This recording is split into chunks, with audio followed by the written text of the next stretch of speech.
Hello everyone. Welcome to your channel. So, ఈరోజొచ్చేసి నేను AI నన్ను రీప్లేస్ చేయబోతుందా? అంటే ఏఐ మన డెవలపర్స్‌ని రీప్లేస్ చేయబోతుందా నెక్స్ట్ ఫ్యూచర్‌లో అనేది ఈరోజు మనం డిస్కస్ చేసుకుందాం. యాక్చువల్‌గా నిన్న రీసెంట్ టైమ్స్‌లో ఒక రిపోర్ట్ అయితే మనకు బయటకొచ్చింది. ఎంఐటీ రిపోర్ట్ అనేసి. అది ఎవరైనా చదివింటే మీకు తెలిసుంటుంది. ఏఐ మనల్ని రీప్లేస్ చేస్తుందా లేదా అనేసి. ఫస్ట్ థింగ్ చాలా మంది ఇన్‌ఫ్లుయెన్సర్స్ కానీ చాలా మెంబర్స్ ఓవర్ హైప్ చేసేస్తున్నారు. ఏఐ, ఏఐ, ఏఐ అనేసి. ఓకే. కానీ మీరు అర్థం చేసుకోవాల్సిందేంటంటే, ఒక ఏఐ యూజ్ చేసి మనం ప్రాజెక్ట్స్‌ని సరిగ్గా బిల్డ్ చేయలేము. మీరు గూడా యూజ్ చేసి వర్క్ చేసుంటారు. కాకపోతే ఏమైతుంది, చైనింగ్ ప్రాసెస్ ఎంత టైప్ జేసినా గూడా మనకి కరెక్ట్ రిజల్ట్స్ అనేవి రావు. అవునా? ఆ రిక్వైర్‌మెంట్‌కి తగ్గట్టు ఆ రిజల్ట్ అనేది రాదు. ఓకే.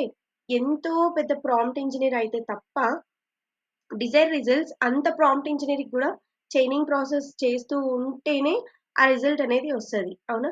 అదర్‌వైజ్ అందులో గూడా మళ్ళీ మనము నీట్‌గా చేంజ్ చేసుకొని అన్నీ చేసి యాడ్ చేయాలి యాక్చువల్‌గా.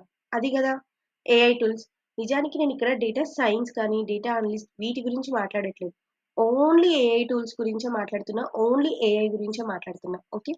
రీసెంట్‌గానే నేను ఎంఐటీ రిపోర్ట్ అయితే చూసాను. నేనది మీకు చూపిస్తాను.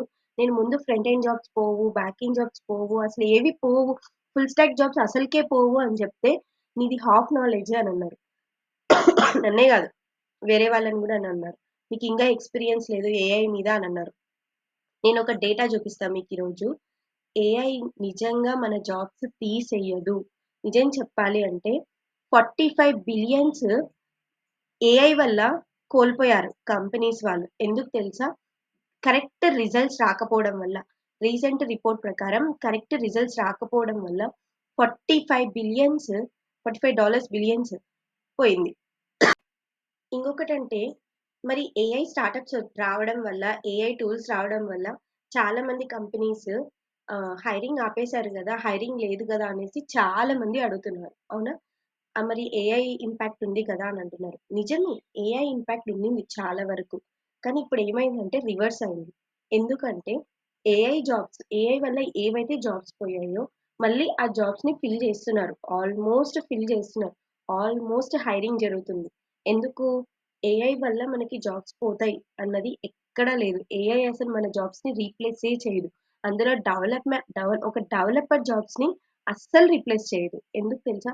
ఒక ఫ్రంట్ ఎండ్ డెవలపర్ అయినా కావాలి, ఒక బ్యాక్ ఎండ్ డెవలపర్ అయినా కావాలి, ఒక యూఐ డిజైనర్ అయినా కావాలి అండ్ డేటాబేస్ డెవలపర్, ఆర్కిటెక్ట్ ఎవ్వరైనా మనకు చాలా అవసరం. ఓకే.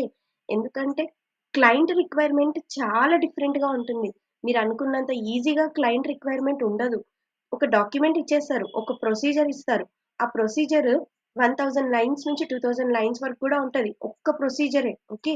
ఆ ప్రొసీజర్‌ని చదివి మళ్ళీ దానికి డేటాబేస్ డిజైన్ జేయాలి. ఆ డేటాబేస్ డిజైన్ చేసుకొని తర్వాత ప్రాజెక్ట్ బిల్డ్ జేయాలి. ముందు project build జేయం.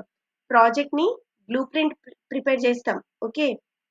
Project blueprint prepare చేసి, దానికి టేబుల్స్, డేటా అంతా ఫస్ట్ డేటాబేస్ డిజైన్ జేసుకుంటాం. సింపుల్ డేటాబేస్ మళ్ళీ అంతా కాదు. డేటాబేస్ డిజైన్ జేసుకొని, ఒక టెస్ట్ ప్రాజెక్ట్ ఫస్ట్ బిల్డ్ చేసుకుంటాం. బిల్డ్ చేసుకొని క్లయింట్‌కి చూపిచ్చి, మళ్ళీ ఆ క్లయింట్ రిక్వైర్‌మెంట్ కనుక్కొని, మళ్ళీ బిల్డ్ చేస్తాం. డెవలపర్స్‌కి ఏఐ అనేది హెల్ప్ ఔట్ అవుతుంది తప్ప, ఏఐ వల్ల మన డెవలపర్స్ జాబ్స్ అస్సలు రీప్లేస్ అవ్వవు. ఓకే. ఎందుకంటే ఇంత ప్రాసెస్ జరుగుతుంది. ఒక ప్రాజెక్ట్ స్టార్ట్ చెయ్యడానికి ఫస్ట్ మధ్యలో ఇంత ప్రాసెస్ జరుగుతుంది. మరి ఈ ప్రాసెస్ అంతా ఎవరు జేస్తారు? ఏఐ చేస్తదా? లేదు కదా! ఒక హ్యూమన్ బీయింగ్ మాత్రమే చేయగలడు. థింకింగ్ అనేది చాలా చాలా important. Logical thinking, critical thinking ఇవన్నీ లేకుండానే ఒక ప్రాజెక్ట్ బిల్డ్ అయిపోతదా? అంత ఈజీనా ఒక ప్రాజెక్ట్ బిల్డ్ చేయడం? నార్మల్ మనం ఇంట్లో కూర్చొని చేసే ప్రాజెక్ట్స్ కాదు. మనం ఏదో డెవలప్ చేసి ఫోల్డర్ స్ట్రక్చర్ క్రియేట్ చేసే ప్రాజెక్ట్స్ కాదు. అకార్డింగ్ టు ది రిక్వైర్మెంట్ ఆ ప్రొసీజర్ చదివి, ఆ డాక్యుమెంట్ చదివి మనం చేస్తాం జూడు. అది మెయిన్ ప్రాజెక్ట్. అది చాలా మందికి అర్థం గాదు. వేస్ట్ చేసుకుంటున్నారు టైం. మీరు చాలా వేస్ట్ చేసుకుంటున్నారు. నేను చెప్పింది అందుకే ఫుల్ స్టాక్ మీద ఫోకస్ చేయండి. ఫుల్ స్టాక్ మీద ఫోకస్ చేయండి అని. చాలా మందికి తెలీదు. ఓవర్ హైప్ పైథాన్ మీద గానీ, జావా మీద గానీ ఓవర్ హైప్. నిజానికి పైథాన్, జావా కన్నా ఒక ఫ్రెషర్‌కి ఎక్కువ జాబ్స్ వచ్చేది డాట్ నెట్ మీద. అది చాలా మందికి తెలీదు. ఇప్పుడు మనము విండోస్ వాడుతున్నాం. మీరు గమనిస్తే చిన్నప్పటి నుంచి మన దగ్గర విండోస్ ఉన్నాయి. Windows 10, Windows 11, Windows 9, Windows 8, Windows 7 అన్నీ మనం చూస్తూనే పెరిగాం. ఎప్పుడైనా లైనక్స్‌లోకెళ్ళామా? లేదు గదా! విండోసే వాడుతున్నాం. ఎందుకు వాడుతున్నాం విండోస్? అక్కడ 'రాజమౌళి' స్టాంప్ ఎలా మనకి సినిమాలో, ఇక్కడ మైక్రోసాఫ్ట్ స్టాంప్ అలా. ఓకే. సో, అందుకనే మైక్రోసాఫ్ట్ ప్రొడక్ట్స్‌ని ఒక్క మైక్రోసాఫ్ట్ ప్రొడక్ట్ మనం యుటిలైజ్ చేయకపోతే హోల్ కంపెనీలో మైక్రోసాఫ్ట్ ప్రొడక్ట్ లేకుండా ఏ కంపెనీ ఉండదు. Teams Microsoft, Outlook Microsoft, Visual Studio framework Visual Studio use చేస్తామా? అది గూడా ఫ్రమ్ మైక్రోసాఫ్ట్. ఒక ఎస్‌క్యూఎల్ సర్వర్ ఫ్రమ్ మైక్రోసాఫ్ట్. మరి ఇవన్నీ మనం మైక్రోసాఫ్ట్ ప్రొడక్ట్స్ యూజ్ చేసేటప్పుడు what we are going to do? అట్లాంటప్పుడు మీకు అసలు హైప్ ఇవ్వట్లేదు ఆ డెవలప్‌మెంట్‌కి. నిజానికి చాలా మంచి స్కోప్ ఉంటుంది డాట్ నెట్‌కి. చిన్న కంపెనీస్ నుంచి, పెద్ద కంపెనీస్ నుంచి. నేను అందుకే ఫుల్ స్టాక్ నేర్చుకోండి, ఫుల్ స్టాక్ నన్నెవ్వరు అడిగినా గూడా అక్క డేటా సైన్స్ నేర్చుకోవాలా? ఏం నేర్చుకోవాలి చెప్పు అంటే నేను ఫుల్ స్టాకే జెప్తా. ఒక ఫ్రెషర్‌కైతే. ఈరోజు నీకు 3.5 ఎల్‌పీఏ ప్యాకేజ్ ఇయ్యొచ్చు. నీకొక 2 ఇయర్స్ ఎక్స్‌పీరియన్స్ వచ్చిందనుకో, you will get 10 LPA package. ఇప్పుడు నాకు 2.8 మంత్స్ ఆఫ్ ఎక్స్‌పీరియన్సే నాకు. ఫస్ట్‌లో నేను జస్ట్ ఫ్రంట్ ఎండ్ డెవలపర్. ఇప్పటికి గూడా నేను రియాక్ట్ యాంగులర్ మీద వర్క్ చేస్తా. అదర్ దాన్ నేను మళ్ళీ డాట్ నెట్ మీద వర్క్ చేస్తా. ఎందుకు చేస్తా?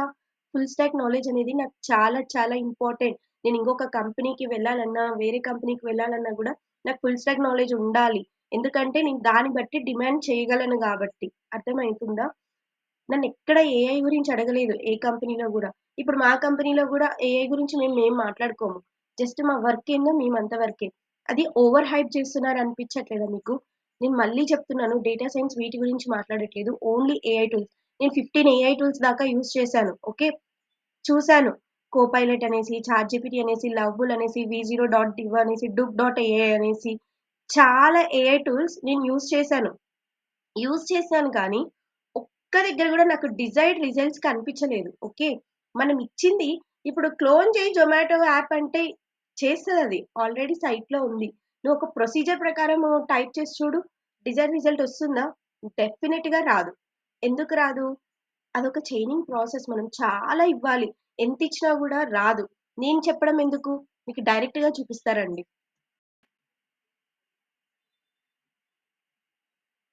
ఓకే. నేను చూపిస్తా అన్నాను గదా! మీరందరూ ఎకనామిక్ టైమ్స్ పేపర్ గురించి తెలుసు కదా! న్యూస్ పేపర్ గురించి. దాంట్లో మీరు చూస్తే మీకు తెలుస్తది.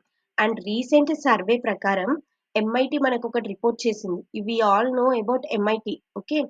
ఏఐ హైప్ 95% చేస్తున్నారంట. కానీ ప్రాజెక్ట్స్ అనేవి ఫెయిల్ అవుతున్నాయి. ఆల్‌మోస్ట్ 95 ప్రాజెక్ట్స్ ఫెయిల్ అయ్యాయంట. ఓకే. ఇక్కడ మీరు చూసుకోండి. 44 బిలియన్స్ ఇన్వెస్ట్ చేశారు ఏఐ స్టార్టప్ మీద.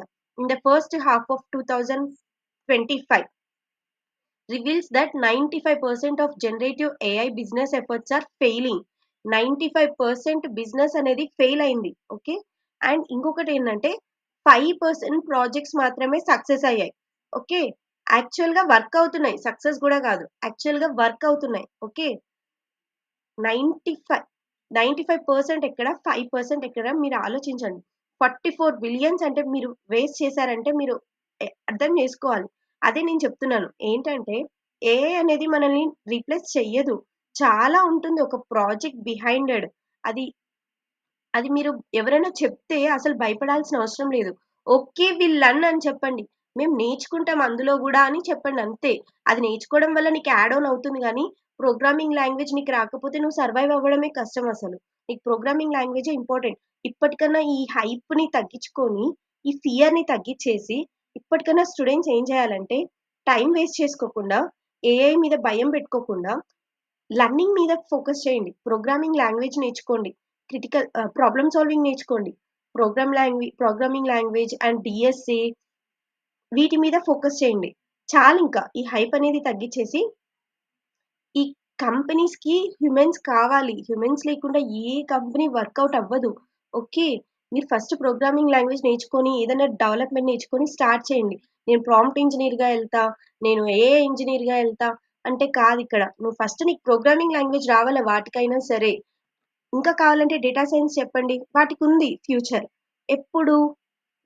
డేటా మీద చాలా మంచి ఫ్యూచర్ ఉంటది. ఎందుకు? డేటా అనేది every day we are using కాబట్టి. కదా! సో, ఇప్పుడు క్రెడిట్ కార్డ్స్ కానీ, జొమాటోలో గానీ, ఒక యూజర్ ఏం జేస్తున్నాడు, ఒక యూజర్‌కి ఎంత డిస్కౌంట్ ఇవ్వాలి, ఇవన్నీ ఒక డేటా తెలిసిన పర్సన్ గురించే. లైక్ మనం యూజ్ చేసే ఆల్గోరిథమ్స్ లైక్ ఎక్స్‌జీ బూస్ట్ ఇవన్నీ యూజ్ చేస్తాం గదా! అలాంటి మెషిన్ లెర్నింగ్ ఇవి కావాలి. కానీ ఏఐ టూల్స్ వల్ల మన జాబ్స్ పోతాయంటే అస్సలు నమ్మొద్దు. ఆ హైప్‌నే అస్సలు నమ్మొద్దు. కావాలంటే మీరు యూజ్ చేయండి ఆ ఏఐ టూల్స్‌ని. మీకు కూడా తెలుస్తుంది అప్పుడు reality. Okay. That's all about the video. ఈ లింక్ నేను కింద ఇస్తాను. మీరు చదవాలి అనుకుంటే చదవండి. ఆర్ ఎకనామిక్ టైమ్స్‌లోకెళ్ళేసి ఎంఐటీ రిపోర్ట్ అని సెర్చ్ చేసినా గూడా you will get whole news. Okay. Full news మీకు తెలుస్తుంది. That's all about the video and please subscribe to our channel. Thank you. By.